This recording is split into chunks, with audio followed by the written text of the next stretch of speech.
Hey guys, welcome back to the channel with another review video. Today we're diving into the galaxy far far away with this awesome figure from the Hasbro Star Wars The Black Series. This time we're taking a look at one of the most savage Sith apprentice, Savage Opress from the Clone Wars animated series. Before we jump into it, don't forget to like this video and subscribe to the channel for more figure reviews just like this. Alright, starting from the box art, we got that sleek Black Series box art design with big window showing off the figure. You can see Savage in his full armor and two weapons. One is double-bladed lightsaber and the other is the X spear shaped thing like that. On the side, we got his name printed here and he is the number 19 of the Clone Wars series. And there's also a artwork of him on the side. The same artwork is on the back and there is also his story description. I like that the shape of the box is completely rectangle and not the side is sloped outward, because those boxes are not space affected in my opinion. Okay, let's crack him open. In the box, he comes with only one layer of tray and you got the main figure in the middle and the lightsaber on the right side and the X spear thing on the left side. As usual from the Black Series, there is no extra hands or heads. Here he is, Savage Opress out of the box. Wow, the sculpting on the figure is just insane. You can see the layer of the armors, the shoulder pads and the texture on the armor are nicely done. He already got a wide shoulder and thanks to those armor pads, he looks like a true warrior just as in the series. The skirt is a soft coat and I didn't expect this to be a fabric skirt. On his face, the sculpting is so insane. Given a contempt smirk with those yellow eyes and the crown of horns makes him a lot menacing. Even the paint job has some minor issue here and there, but overall quality is so good and really neat. His horns are even longer than Darth Maul. The paint job on the armor is super clean with weathering texture that looks so realistic, and his skin tone is yellow with black tattoo markings that matches the animated design perfectly. This is the armor design of his back and these pieces are glued to the arm, and shoulder pads are not connected by a hinge joint or ball joint. They are connected by this soft plastic and inserted into the shoulder joint. This is how he looks under the skirt.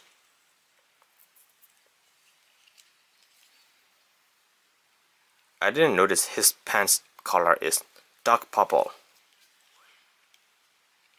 So now let's talk about articulation. The head cannot look not that much. Well, actually he doesn't need to look upward because he is a pretty tall character, so he only needs to look down on the other. And he can look down this much. Tilting movement. And he can rotate 360. And there is a additional joint in here in the lower part of the neck. And as I mentioned before, the shoulder pads are not directly connected to the arm but instead of into the body, so this doesn't hinder at all in articulation. The arm can go up to 90 and you can make a T-pose here. You can go forward, you can rotate. You don't get a bicep swivel here, but instead you get an elbow swivel here. You can rotate the arm at the elbow as well as in the gauntlet here. You got a double jointed elbow. And finally the wrist joint here. On the body, you got an upper dorsal joint and a lower dorsal joint.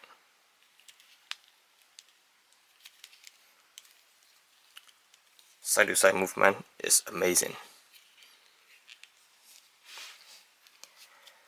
The leg can go up to 90 to the front and not so much to the back.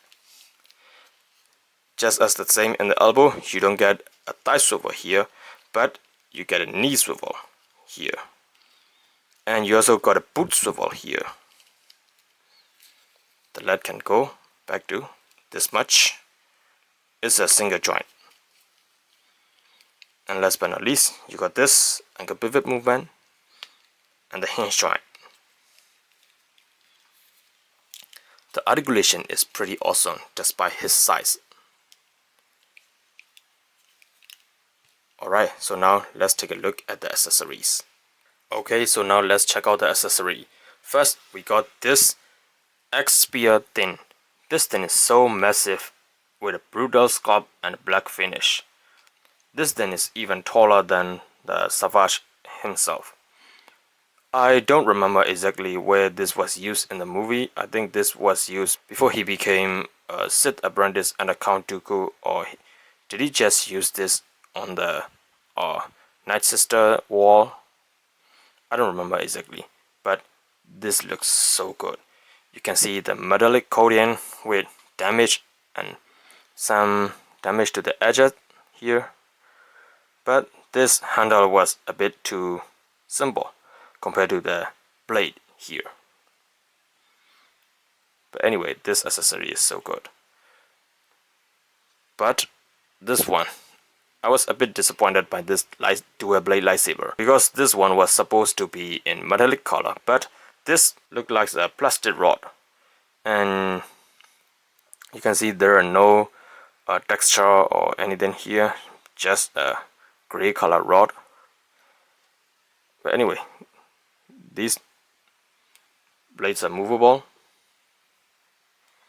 and you can get an unlit lightsaber. And you see a circle here, and this can be hang around his belt like this. Since he doesn't have a broken horn or a metallic arm, this look was in the earlier season than the later season, because in the late he got a mechanical arm and a broken horn over his head. Alright. Okay, so now for the size comparison, let's compare him next to his brother, the Black Series Darth Maul, the Clone Wars version. You can see the size difference, and this is what I'm talking about. This figure was released years ago, and he got a realistic metallic silver painting on his lightsaber, and Savage got a gray plastic rod. It is true that Savage has a lot of improvements in the figure, but this lightsaber was better for Darth Maul. And here is next to Play 112, the Black Warrior, which is the third buddy of Darth Maul from the Phantom Menace.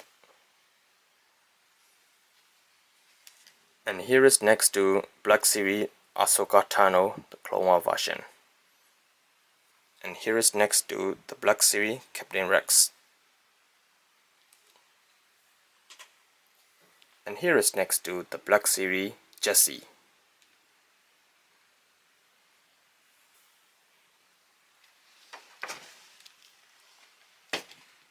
And here is next to SH figure Obi-Wan Kenobi from Episode 1 version.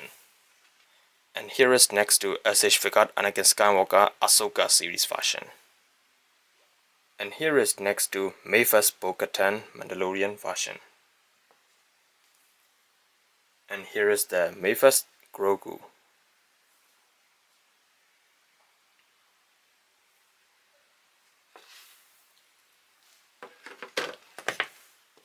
And here is next to SH figure Darth Vader from Kenobi series version. Well, canonically they didn't meet at all, but I'm just showing to know the size difference between these two. And here is next to SH figure Kaiju number 8.